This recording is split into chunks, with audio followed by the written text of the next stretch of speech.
வணக்கம். இந்த வீடியோவில் நம்ம என்ன பார்க்க போகிறோம் அப்படின்னு பார்த்தீங்கன்னா, தமிழ்நாட்டில் மிகப்பெரிய மாவட்டங்கள் என்ன அப்படின்னு தான் பார்க்க போகிறோம்.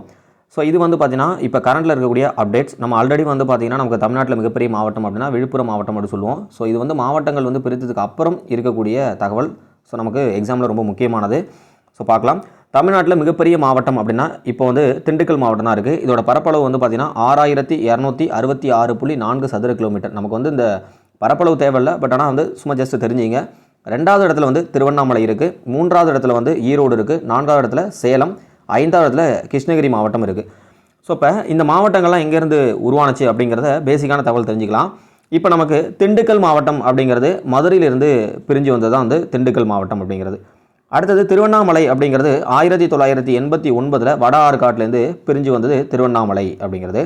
அடுத்தது ஈரோடு அப்படிங்கிறது கோயம்புத்தூர் மாவட்டத்திலேருந்து 1979 பிரிந்து வந்தது தான் ஈரோடு மாவட்டம் அப்படி சொல்லுவாங்க. ஸோ மஞ்சள் நகரம் அப்படிங்கிற ஒரு சிறப்பு இருக்குது. அடுத்தது சேலத்தை பொறுத்தவரை நமக்கு வந்து இதிலேருந்து தான் நிறைய மாவட்டங்கள் பிரிந்து போனது. அதாவது நாமக்கல், அடுத்தது தருமபுரி, கிருஷ்ணகிரி இந்த மாதிரியான மாவட்டங்கள் வந்து பிரிந்து போனது. சரி, ஓகே. அடுத்தது கிருஷ்ணகிரி வந்து ஸ்டார்டிங்கில் வந்து சேலத்துலேருந்து பிரிஞ்சு போனாலும் 2004 வந்து தருமபுரியிலேருந்து பிரிக்கப்பட்டு கிருஷ்ணகிரி வந்து உருவாக்கப்பட்டிருக்கு. ஸோ எப்படி வந்து தஞ்சாவூர்லேருந்து வந்து நாகப்பட்டினத்துலேருந்து வந்து மயிலாடுதுறை பிரிஞ்சுது, அதே மாதிரி தான். ஸோ நமக்கு ரொம்ப தேவையானது அப்படின்னா தமிழ்நாட்டில் மிகப்பெரிய பரப்பளவில் உடைய மாவட்டம் அப்படின்னு கேட்டால் வந்து திண்டுக்கல் மாவட்டம்.